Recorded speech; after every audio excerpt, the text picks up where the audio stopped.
Hey guys, welcome to Real Talk, Real Work. This is Chase and this is Tariq. He is our special guest and founder of FloPadel.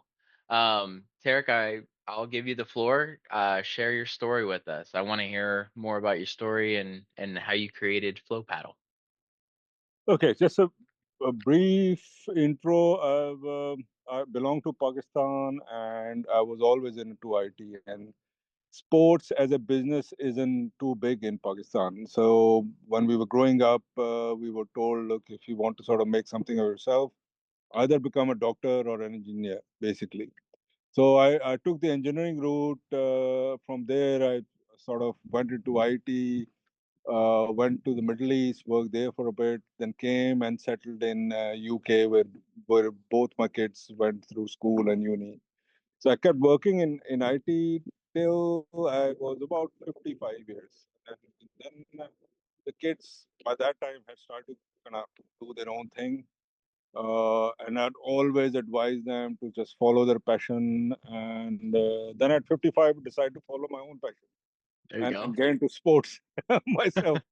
And around that time, my wife family is they own one of the big factories in Sialkot, Mhm. and they had been producing these paddle rackets for about 20 years. So one of the owners said, "Look, why don't you get into sort of business with us, find us clients, and we'll sort of furnish you." So I joined basically as a sales account manager, working for him on a commission base, Mhm. and then started looking for clients here in UK and Europe, basically customizing rackets and bags and clothing for them.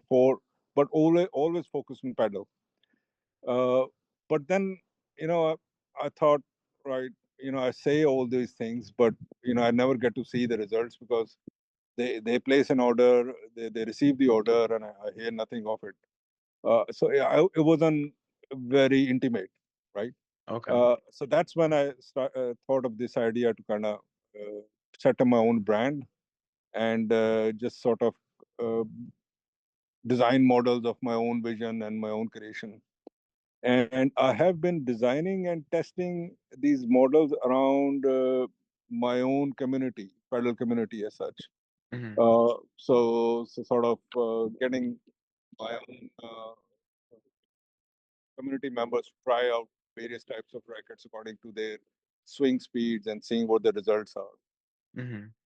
So this is FloPadel is not a year old at the moment. It's still less than a year, and we've started to get good traction. At least the rackets are getting out there. Hmm. There's one or two models which are creating quite a bit of interest. Okay. Uh, I've got more models coming as well with more ideas, so it's not the end yet. Well, that's good to hear. I mean, it sounds like you've really put a lot of time and thought and effort in growing Flow Paddle, and it's nice to know that, you wanted to continue even after you helped your kids grow up and become adults and whatnot, that you were like, hey, I'm gonna follow my passion in sports. And then through your career, you were able to kind of create Flow Paddle, right? So I'm sure that feels awesome to be able to do that. It is like almost. I've got like a boy and a girl. I love them to bits, but this FloPadel is like having a third child. I never knew it. I never that sort of experience. I'd been sort of working in big, small corporations all my life. Never work. I did work for myself as an IT contractor for a bit, but it wasn't. I mean, it was more of a job kind of thing, not your own company. Mhm. But ever since I sort of and building my own company, it's completely different feeling as such. Yeah, no, that's super true. So, I mean, what kind of like, you know, now knowing that you're going into your own business, and um, what does real talk, real work mean to you personally now that you've grown your business, Flow Paddle? So it's basically you've got to be determined. and you've got to keep bouncing back and getting involved yourself all the time. uh, because this was a completely new industry for me. So remember, I was from IT, spent about 30 years in it. Although I was a passionate tennis player, a squash player, badminton player, but just a consumer, never Mhm. really into the business, never knew what it took as such. But once I got into it, I realized that they're completely different uh, areas. So IT and tech is basically right by nature. But sports is all very traditional and repetitive. It's Mhm. like going back to your roots as such. It's very tribal as well, right? So Okay. the first few exhibitions I attended, went to Milan, I went to Barcelona. There's a huge Barcelona has a world's biggest pedal exhibition there. Oh, There wow. was few in UK I attended, and, and it's transpired to me that they were all very very. So Spanish were only always talking to their own people as such. Italians were all doing deals with Italians only. Chinese were only talking to the Chinese as such. So it's very very tribal as such. You see, Mhm. so it takes you a while to kind of get to know the culture or the business culture of where you are. I guess that was a big transformation for me. I'm still learning, but I've then devised a plan to tackle this issue as such. And basically, the model is that when I go to a new country as such, I always partner with somebody local there who knows the culture, the paddle culture, Mhm. because paddle is such a community-based sport as such. Mhm. The rules are same, but the way you play, where you play, who you play with, it's all very, very based on community as such. Mhm. So only local people know. So just today, I was talking to somebody in Spain, Mhm. a young kid who doesn't speak a lot of English, and we were basically just corresponding. I was writing messages, and he was sort of translating on Google Translate. And but because we have the common sort of thread of pedal, we were able to sort of decide on working together. And I like it because he's Spanish. He obviously knows all the local lingo and all the Mhm. local communities there. So it's wonderful for me to sort of get into business with somebody like that. So connections is a big part of your success, would you say? Absolutely, yeah. I mean, connections, just talking to anybody willing to talk to me, and just finding synergies. Sometimes I find if they are not even interesting, just getting to know about the story is good enough for me, because Mhm. then I can come back and come out and maybe uh, know how to sort of change my business plan slightly or Mhm. adapt my business plan to tackle the future challenges. Yeah. No, no, no. That's very true. And I believe relationships gives you keys to doors that you never thought you could open. you know so that's awesome to hear that you're starting to kind of break the mold of getting into these different cultures and be able to be a part of the paddle community. So that's wonderful to hear. um what in this journey, what do people typically overlook in the paddle community?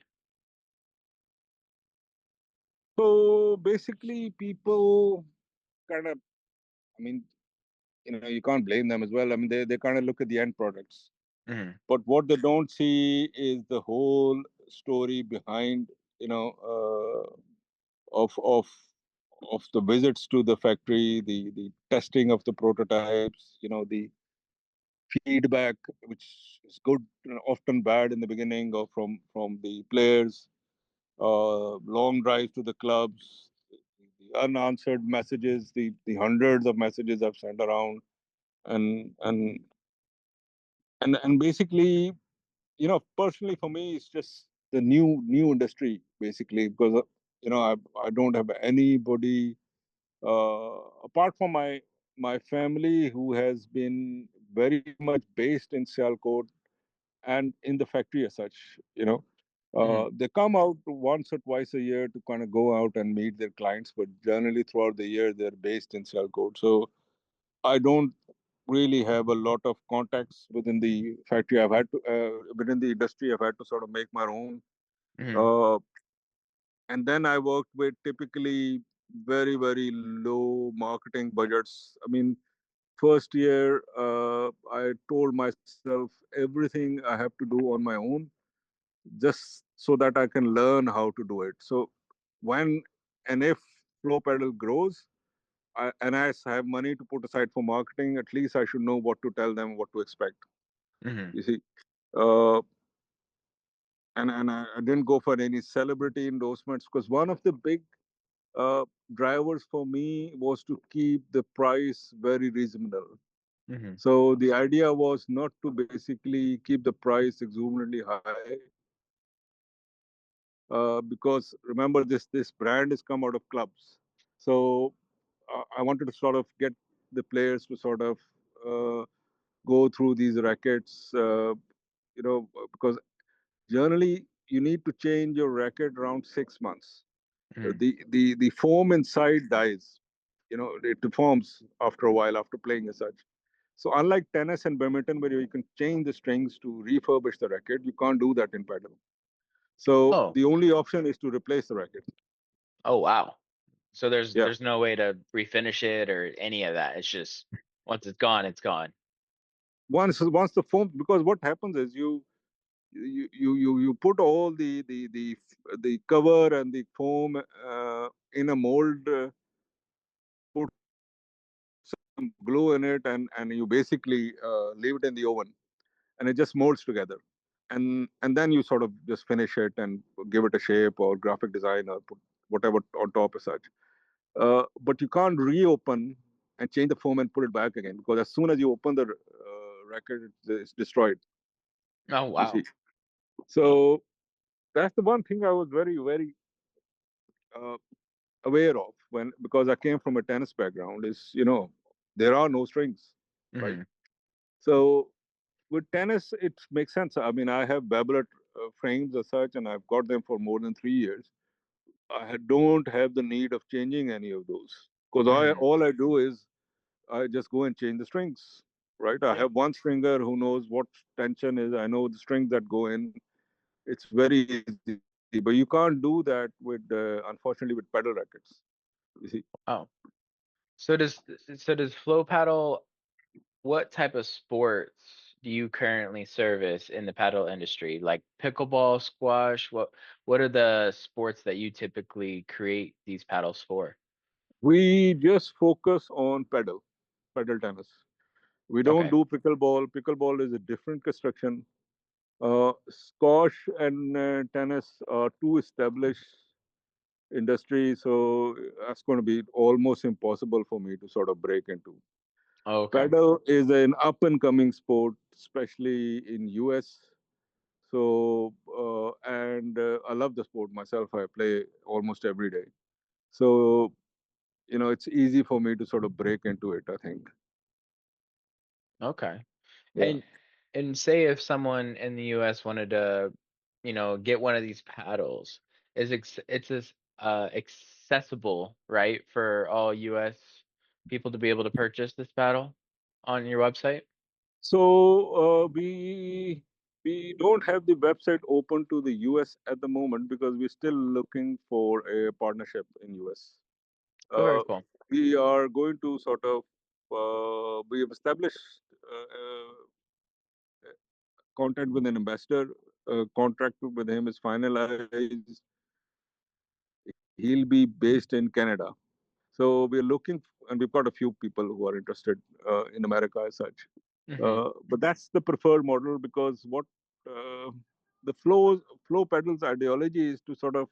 So if you were to come to me and say, "Look, Tariq, I want to buy one of your rackets as such," I would sort of not. I would recommend a few to you. Hmm. So the idea is for the racket to adapt to your game, not you to adapt to the racket as such, right? So Okay. there's a bit of customization going on. So I've got about 12, 13 models, and I have the ability of giving you a racket which is very close to the way you play. That's the Hmm. idea.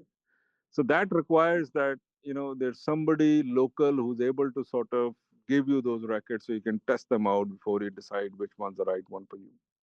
Oh, wow. So there's a lot of thought based on, balance, curvature, texture, like all of that goes into play when you're playing the Absolutely. sport. Absolutely. The molds can be even balance, head heavy. There are different types of foams. The face coverings are of different types, and all of them together make a different type of racket with a different type of feel as such. Oh, wow. So there's a bit of customization, which I think is good to for club players to experience as well. You Hmm. see, it's something we haven't got in the tennis world still. It's a very very old established sport as such, and we don't really have a lot of customization. I mean, professionals have it, but normal class players don't go through that. Hmm. So I wanted to sort of do that for paddle at least, because I play a bit of golf and I saw customization very normal in golf now. Hmm. So all big brands are offering customization as such Hmm. in golf. But not so much in tennis. I've never heard of squash been doing that. So I want to sort of bring that into paddle at least. Oh, very cool.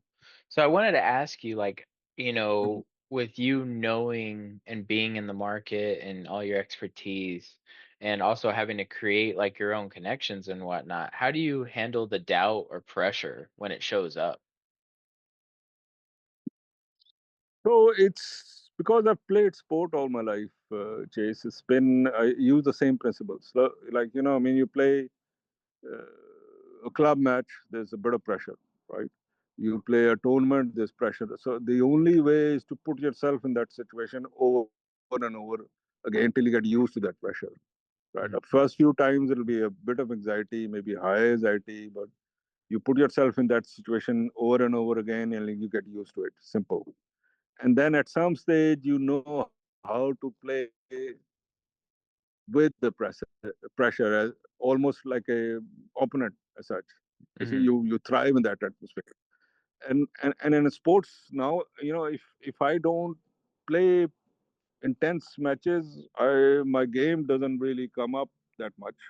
You Hmm. see, so it's the opposite effect that I only thrive under pressure now. Well, that's good. I mean, Yeah, they say pressure makes diamonds, right? yeah, absolutely. Well, yes, that's the idea. But I mean, you have to put yourself in that situation over and over again.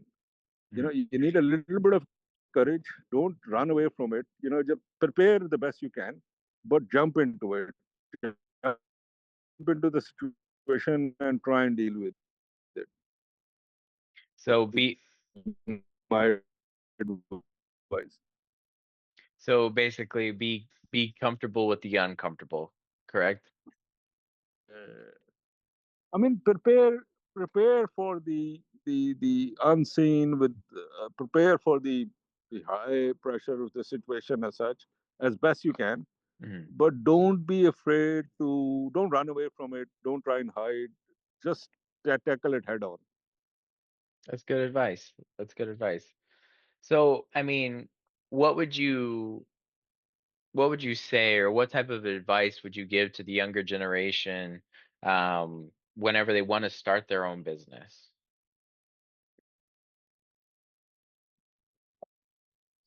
So basically, I mean, I would advise them to just follow their dreams and don't wait too much for the perfect environment or situation to occur before they jump into it. Hmm. I mean, I would advise them to take tiny steps towards fulfilling that dream. And it's a learning process, right? I mean, dreaming is nice, but practical world is can be completely different at times. But because you're following your dream, you're passionate about it. The journey is very interesting. It's like going on a holiday, Chase. I Hmm. mean, it's funny because go on a holiday, we expect to enjoy ourselves, but you know when you come back, you remember all the things which didn't go on to plan. during a holiday as such. When the taxi driver took more money than or the waiter, you didn't give you the right order. So everything wrong about the holiday is some those things that stick out, you know. Hmm. But we still enjoy the process as such.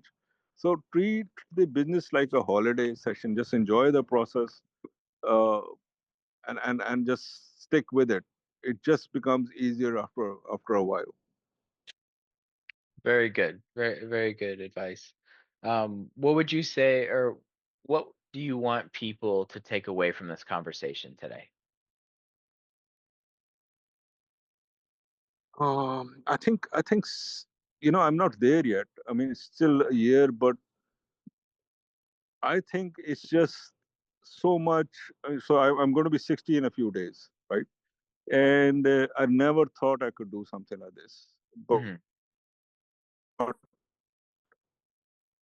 because it was something which I was passionate about, it just keeps me going. It just keeps me getting up in the morning. So the journey is so much interesting as such that I would recommend it to anybody who's thinking about it. You know, Hmm. uh, it's about showing up over and over again, and if you're passionate about something, that's easy to do, right? and Hmm. and and, and also I found that because you're passionate and it shows. People Hmm. are, your customers and whoever you talk to are interested and are attracted towards your passion as such. They want to listen to you more, they want to give you time, and they want to give you some business as well, Hmm. you see. Well, So it becomes easy, but that's the thing. The main thing is find out what drives you. You see, that'll make it easy. You have to be truthful to yourself when you go about setting up a business, whether it's the right sort of business or not. hmm. Very interesting. So, I just kind of want to have a close out here. If you want to talk about, how do people in the UK and soon here to be in US to go find your website, go purchase your paddles, go talk to you, create connections. I'll give you the floor to kind of explain how people can go find you. So I live on LinkedIn. Basically, I do most of my marketing on LinkedIn. But you just WhatsApp me, email me, message me. I'm there most of the day, the time of the day as such. And whether I can do something or not. If you're involved with Pedal, I love to sort of hear your story. Uh, Website is going to be active as soon as we find a local investor in US. We're not there yet, but we've got somebody in Canada. But what I'm very, very aware of is that I need somebody local in every country because it just makes the whole model work Mhm. properly. Well, very cool. Well, guys, thank you so much for tuning in today. And of course, Tarek, thank you so much for sharing your story with us Thanks. and Thanks, guys. Great. and everything about FloPadel. Um, Guys, this guy is an amazing person, and now I consider him a friend of mine. And of course, if you're looking into paddles or anything of that nature, please contact him. He's an amazing guy. Yeah, no, thank you guys so much. Thanks, Chase. Thanks for your time.